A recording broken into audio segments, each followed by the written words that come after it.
أعوذ بالله من الشيطان الرجيم. بسم الله الرحمن الرحيم. الحمد لله الذي أنزل على عبده الكتاب ولم يجعل له عوجا قيما لينذر بأسا شديدا من لدنه ويبشر المؤمنين الذين يعملون الصالحات أن لهم أجرا حسنا ماكثين فيه أبدا وينذر الذين قالوا اتخذ الله ولدا ما لهم به من علم ولا لآبائهم كبرت كلمة تخرج من أفواههم إن يقولون إلا كذبا فلعلك باخع نفسك على آثارهم إن لم يؤمنوا بهذا الحديث أسفا إنا جعلنا ما على الأرض زينة لها لنبلوهم أيهم أحسن عملا وإنا لجاعلون ما عليها صعيدا جرزا أم حسبت أن أصحاب الكهف والرقيم كانوا من آياتنا عجبا إذ أوى الفتية إلى الكهف فقالوا ربنا آتنا من لدنك رحمة وهيئ لنا من أمرنا رشدا فضربنا على آذانهم في الكهف سنين عددا ثم بعثناهم لنعلم أي الحزبين أحصى لما لبثوا أمدا نحن نقص عليك نبأهم بالحق إنهم فتية آمنوا بربهم وزدناهم هدى وربطنا على قلوبهم إذ قاموا فقالوا ربنا رب السماوات والأرض لن ندعو من دونه إلها لقد قلنا إذا شططا هؤلاء قوم اتخذوا من دونه آلهة لولا يأتون عليهم بسلطان بين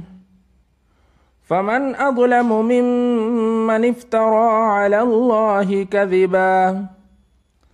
وإذ اعتزلتموهم وما يعبدون إلا الله فأووا إلى الكهف ينشر لكم ربكم من رحمته ويهيئ لكم من أمركم مرفقا وترى الشمس إذا طلعت تزاور عن كهفهم ذات اليمين وإذا غربت تقرضهم ذات الشمال وهم في فجوة منه ذلك من آيات الله من يهد الله فهو المهتد ومن يضلل فلن تجد له وليا مرشدا وتحسبهم أيقاظا وهم رقود ونقلبهم ذات اليمين وذات الشمال وكلبهم باسط ذراعيه بالوصيد لو اطلعت عليهم لوليت منهم فرارا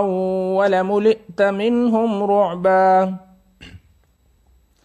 وكذلك بعثناهم ليتساءلوا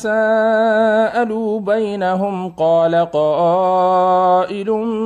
منهم كم لبثتم قالوا لبثنا يوما أو بعض يوم قالوا ربكم أعلم بما لبثتم فابعثوا أحدكم بورقكم هذه إلى المدينة فلينظر أيها أزكى طعاما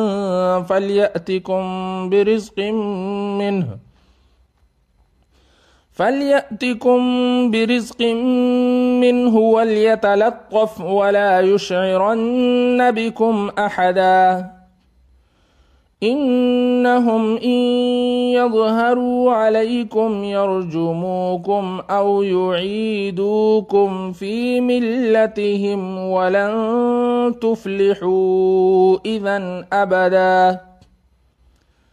وكذلك أعثرنا عليهم ليعلموا أن وعد الله حق وأن الساعة لا ريب فيها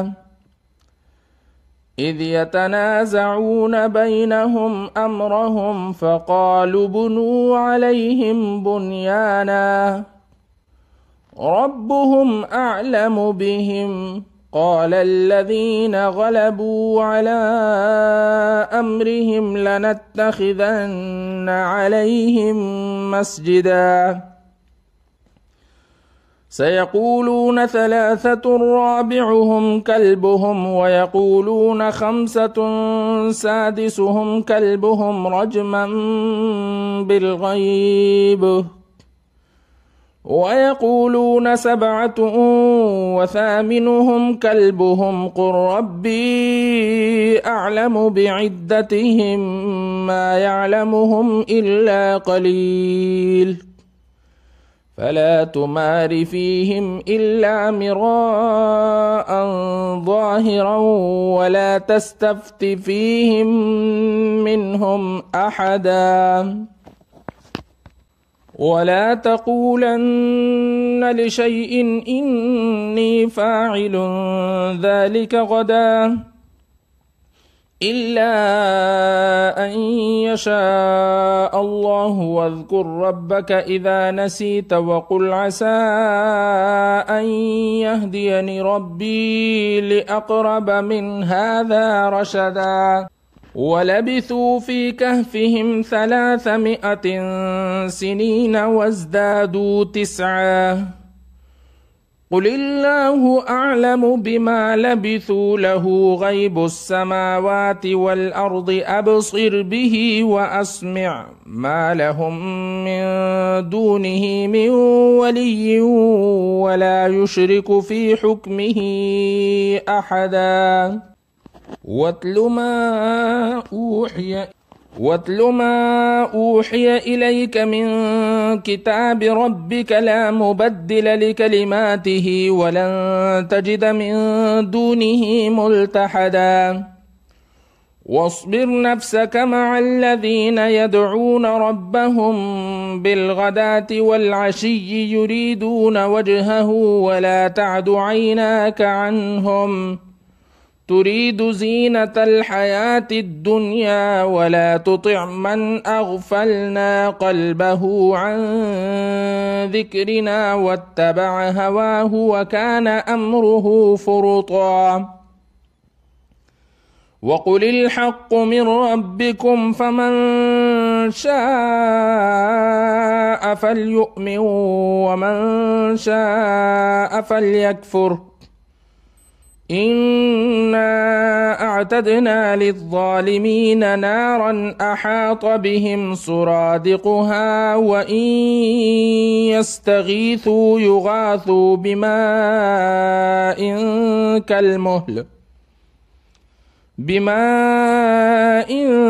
كالمهل يشوي الوجوه بئس الشراب وساءت مرتفقا إن الذين آمنوا وعملوا الصالحات إنا لا نضيع أجر من أحسن عملا أولئك لهم جنات عدن تجري من تحتهم الأنهار يحلون فيها من أساور من ذهب من أساور من ذهب ويلبسون ثيابا خضرا من سندس واستبرق متكئين فيها على الأرائك نعم الثواب وحسنت مرتفقا. واضرب لهم مثل الرجلين جعلنا لأحدهما جنتين من أعناب وحففناهما بنخل وجعلنا بينهما زرعا كلتا الجنتين آتت أكلها ولم تظلم منه شيئا وفجرنا خلالهما نهرا وكان له ثمر فقال لصاحبه وهو يحاوره أنا أكثر منك مالا وأعز نفرا ودخل جنته وهو ظالم لنفسه قال ما أظن أن تبيد هذه أبدا وما أظن الساعة قائمة ولئن رددت إلى ربي لأجدن خيرا منها منقلبا. قال له صاحبه وهو يحاوره أكفرت بالذي خلقك من تراب ثم من نطفة ثم سواك رجلا لكن هو الله ربي ولا أشرك بربي أحدا ولولا إذ دخلت جنتك قلت ما شاء الله لا قوة إلا بالله إن ترني أنا أقل منك مالا وولدا فعسى ربي أن يؤتيني خيرا من جنتك ويرسل عليها حسبانا من السماء فتصبح صعيدا زلقا أو يصبح ماؤها غورا فلن تستطيع له طلبا وأحيط بثمره فأصبح يقلب كفيه على ما أنفق فيها وهي خاوية على عروشها ويقول يا ليتني لم أشرك بربي أحدا ولم تكن له فئة ينصرونه من دون الله وكان منتصرا هنالك الولاية لله الحق هو خير ثوابا وخير عقبا.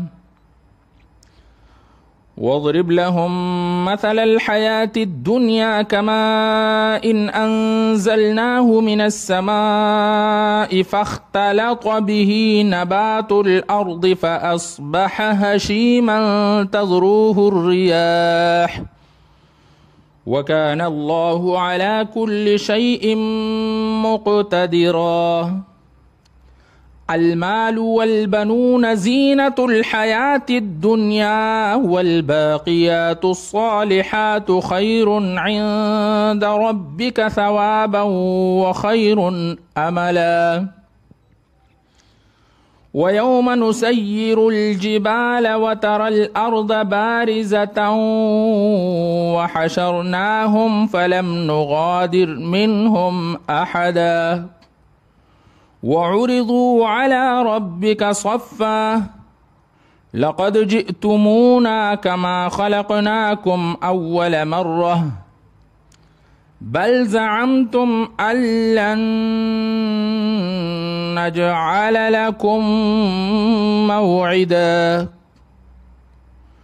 ووضع الكتاب فترى المجرمين مشفقين مما فيه ويقولون يا ويلتنا ما لهذا الكتاب لا يغادر صغيرة ولا كبيرة إلا أحصاها ووجدوا ما عملوا حاضرا ولا يظلم ربك أحدا. وإذ قلنا للملائكة اسجدوا لآدم فسجدوا إلا إبليس كان من الجن ففسق عن أمر ربه أفتتخذونه وذريته أولياء من دوني وهم لكم عدو بئس للظالمين بدلا. ما أشهدتهم خلق السماوات والأرض ولا خلق أنفسهم وما كنت متخذ المضلين عضدا. ويوم يقول نادوا شركائي الذين زعمتم فدعوهم فلم يستجيبوا لهم وجعلنا بينهم موبقا. ورأى المجرمون النار فظنوا أنهم مواقعوها ولم يجدوا عنها مصرفا. ولقد صرفنا في هذا القرآن للناس من كل مثل وكان الإنسان أكثر شيء جدلا. وما منع الناس أن يؤمنوا إذ جاءهم الهدى ويستغفروا ربهم إلا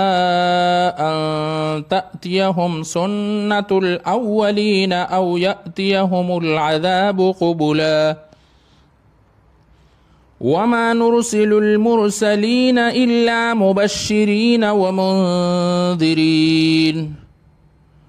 ويجادل الذين كفروا بالباطل ليدحضوا به الحق واتخذوا آياتي وما أنذروا هزوا. ومن أظلم ممن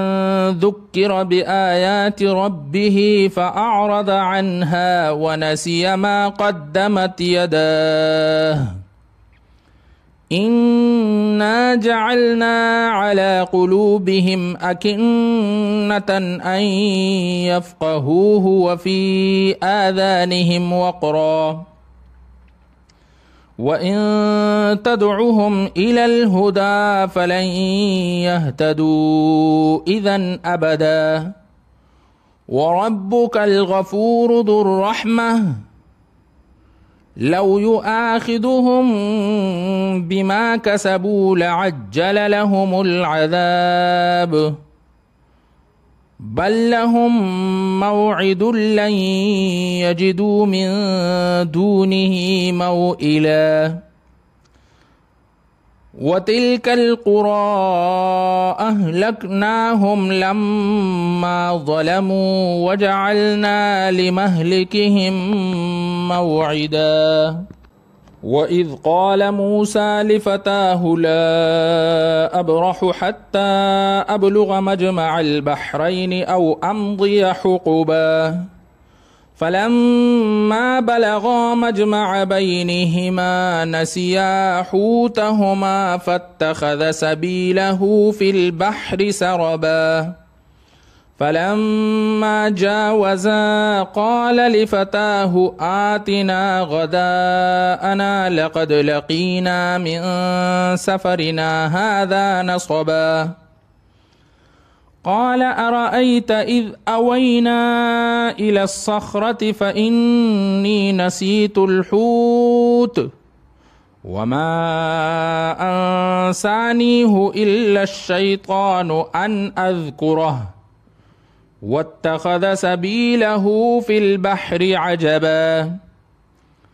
قال ذلك ما كنا نبغي فارتد على آثارهما قصصا فوجدا عبدا من عبادنا آتيناه رحمة من عندنا وعلمناه من لدنا علما. قال له موسى هل أتبعك على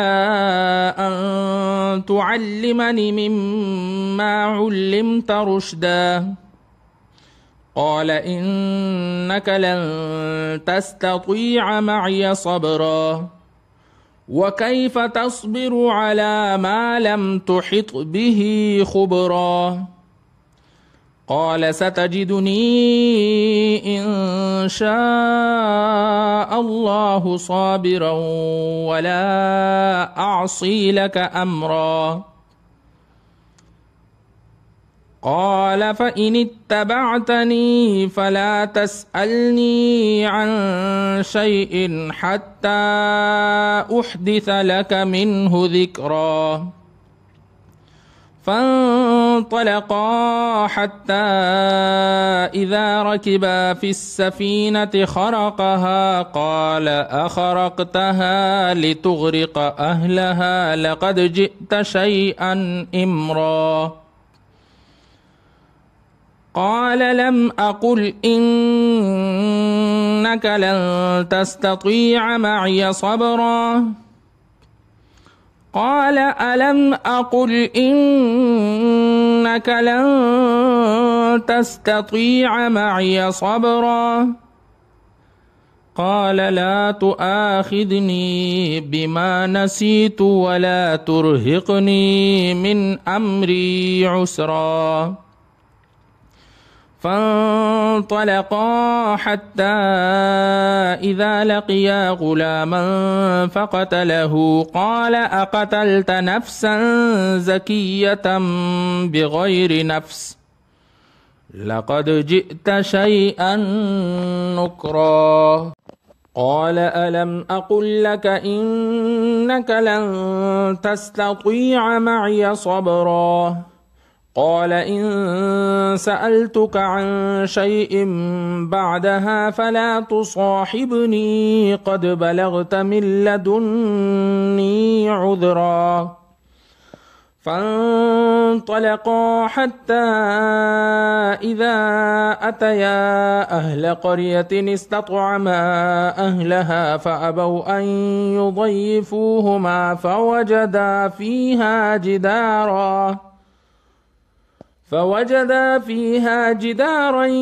يريد أن ينقض فأقامه قال لو شئت لاتخذت عليه أجرا قال هذا فراق بيني وبينك سأنبئك بتأويل ما لم تستطع عليه صبرا أما السفينة فكانت لمساكين يعملون في البحر فأردت أن أعيبها وكان وراءهم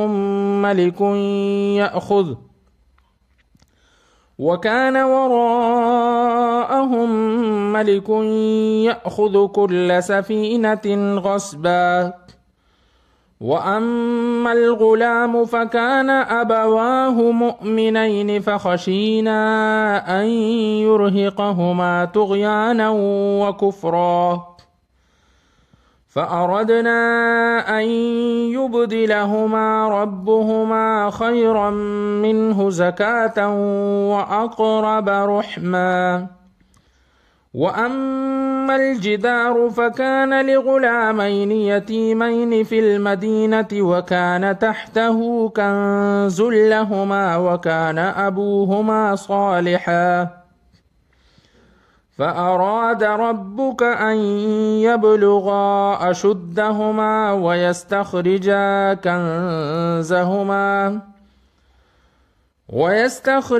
كنزهما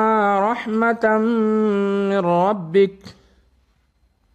وما فعلته عن أمري ذلك تأويل ما لم تسطع عليه صبرا ويسألونك عن ذي القرنين قل سأتلو عليكم منه ذكرا إنا مكنا له في الأرض وآتيناه من كل شيء سببا فأتبع سببا حتى إذا بلغ مغرب الشمس وجدها تغرب في عين حمئة ووجد عندها قوما قلنا يا ذا القرنين إما أن تعذب وإما أن تتخذ فيهم حسنا قال أما من ظلم فسوف نعذبه ثم يرد إلى ربه فيعذبه عذابا نكرا وأما من آمن وعمل صالحا فله جزاء الحسنى وسنقول له من أمرنا يسرا ثم أتبع سببا حتى إذا بلغ مطلع الشمس وجدها تطلع على قوم لم نجعل لهم من دونها سترا كذلك وقد أحطنا بما لديه خبرا ثم أتبع سببا حتى إذا بلغ بين السدين وجد من دونهما قوما لا يكادون يفقهون قولا قالوا يا ذا القرنين إن يأجوج ومأجوج مفسدون في الأرض فهل نجعل لك خرجا على أن تجعل بيننا وبينهم سدا قال ما مكني فيه ربي خير فأعينوني بقوة أجعل بينكم وبينهم ردما آتوني زبر الحديد حتى إذا ساوى بين الصدفين قال انفخوا حتى إذا جعله نارا قال آتوني أفرغ عليه قطرا فما استطاعوا أن يظهروه وما استطاعوا له نقبا قال هذا رحمة من ربي فإذا جاء وعد ربي جعله دكا وكان وعد ربي حقا وتركنا بعضهم يومئذ يموج في بعض ونفخ في الصور فجمعناهم جمعا وعرضنا جهنم يومئذ للكافرين عرضا الذين كانت أعينهم في غطاء عن ذكري وكانوا لا يستطيعون سمعا أفحسب الذين كفروا أن يتخذوا عبادي من دوني أولياء إنا أعتدنا جهنم للكافرين نزلا قل هل ننبئكم بالأخسرين أعمالا الذين ضل سعيهم في الحياة الدنيا وهم يحسبون أنهم يحسنون صنعا أولئك الذين كفروا بآيات ربهم ولقائه فحبطت أعمالهم فلا نقيم لهم يوم القيامة وزنا ذلك جزاؤهم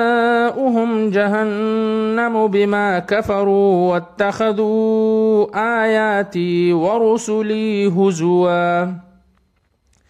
إن الذين آمنوا وعملوا الصالحات كانت لهم جنات جنات الفردوس نزلا خالدين فيها لا يبغون عنها حولا قل لو كان البحر مدادا لكلمات ربي لنفد البحر قبل أن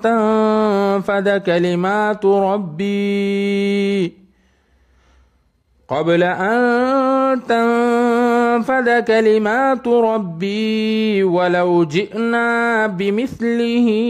مددا قل إنما أنا بشر مثلكم يوحى إلي أنما إلهكم إله واحد فمن كان يرجو لقاء ربه فليعمل عملا صالحا ولا يشرك بعبادة ربه أحدا. صدق الله العظيم.